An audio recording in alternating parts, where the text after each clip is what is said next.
కటకట నెత్తురంత చిటపట దిష్టంత బోహాలే. Hello guys, మరి Paradise నుంచి మనకు టీజర్ అయితే ఇప్పుడు రిలీజ్ అవ్వడం జరిగింది. చరిత్ర ఎప్పుడు ఓపెన్ అవుతుంది అంటే దాని మీద రక్తం పడ్డప్పుడు ఓపెన్ అవుతుంది. ఎలా ఉంది అని మాట్లాడే ముందు ఒక క్వశ్చన్ అయితే నాకు రైజ్ అయింది అనమాట. అసలు యూట్యూబ్ వాడు ఎలా పర్మిషన్ ఇచ్చాడు అంటే, ఇలాంటి వీడియోకి జనరల్గా చాలా రిస్ట్రిక్షన్స్ పెడతాడు, కానీ అంత ఈజీగా ఎలా వదిలేస్తాడు అనేది నా ఫస్ట్ డౌట్. నేను అబ్జర్వ్ చేయండి, ఏదైనా చిన్నది కొంచెం సెక్సువాలిటీగా కానీ ఇంకేదైనా కనిపిస్తే ఖచ్చితంగా అదేంటంటే ఆపేస్తాడు, వీడియోని పబ్లిష్ చేయనివాడు. బట్ ఈ వీడియోలో ఎంత వైలెన్స్ ఉన్నప్పటికీ, ఎంత అగైన్ చెప్తున్నాను కదా, కొంచెం ఏదో కొంచెం వెరైటీగా ఉన్నప్పటికీ యూట్యూబ్ వాడు ఎలా పర్మిషన్ ఇచ్చాడో నాకు అర్థం కావట్లా. ఓకే, పోనీ యూట్యూబ్ వాడు వదిలేశాడు, సెన్సార్ బోర్డు ఏం చేస్తుంది? సో సెన్సార్ బోర్డు వాడు కూడా మనకి అది సర్టిఫై చేసి మనం బయటకు వదులుతాడు అనమాట.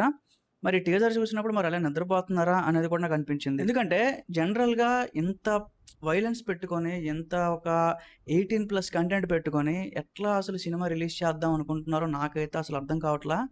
యానిమల్ అనేది ఒకటి జస్ట్ ఒక 30% చూపించాడేమో అనుకున్నాను.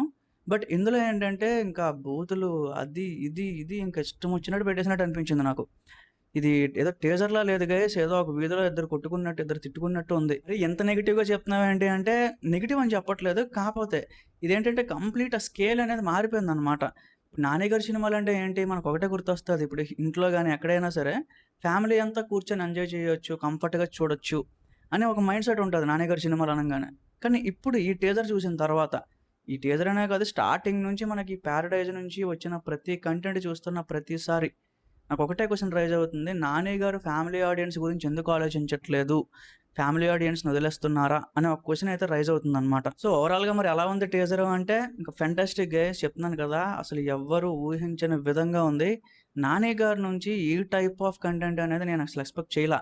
అంటే స్టార్టింగ్ నుంచే చెప్తున్నారు ఇంకా తగలబడతాం అది ఇది అని చెప్పి ఊరికే హైప్ ఎక్కిస్తున్నారేమో అనుకున్నా, కానీ లేదు. టీజర్లో నిజంగా కంటెంట్ ఏదైతే ఉందో ఇంకా చూడాలి అనేటట్టు అనిపించింది నాకు. సరిపోలేదు నాకైతే, ఇంకా చూపిస్తే బాగుండేది అనేటట్టు అనిపించింది. సో జడల్ జమానా అనే ఒక అగైన్ ఆ క్యారెక్టర్ ఏదైతే ఉందో, జడల్ అనే ఒక క్యారెక్టర్ ఏదైతే ఉందో, ఆ పేరులోనే చాలా యూనిక్గా ఉందన్నమాట. అసలు ఈ రోజు దాకా మీరు అబ్జర్వ్ చేయండి, ఎక్కడో సైడ్ క్యారెక్టర్లో ఎక్కడో ఒక దగ్గర జస్ట్ కామెడీ కోసము ఆ జడలు వేసుకొని చూపిస్తారా తప్ప, ఒక హీరో ఇలాంటి క్యారెక్టరు జడలు వేసుకొని, అంటే నాకు ఒక డౌట్ ఏంటి అంటే, ఒక గే క్యారెక్టర్ లాగా చూపించారు అనమాట. సో శ్రీకాంత్ తోడేలా అఫ్ కోర్స్ అతను ఒక మెంటల్ నాకు తెలుసు. ఆడు ఇంక అనుకున్నది ఇంక అలా పడితేనే, ఇంకెలాంటి స్క్రిప్ట్లు రాస్తున్నారో, ఇంకా చిరంజీవి గారితో ఎలా ఉండబోతుందో ఇంకా భయం వస్తుంది నాకైతే. సో సుకుమార్ శిష్యులు అనగానే కొంచెం వైలెంట్ ఉంటారని అర్థమవుతుంది, బట్ మరీ ఎంత వైలెంటా అనేదే నాకు చాలా షాకింగ్గా అనిపించింది అనమాట. సో ఓవరాల్గా చెప్తున్నాను కదా, బక్కోడ మ్యూజిక్, నాని గారి స్క్రీన్ ప్రెజెన్స్, మన శ్రీకాంత్ తోడేలా మేకింగ్, ఇంకా చెప్పడానికి మాటలు లేవు గైస్.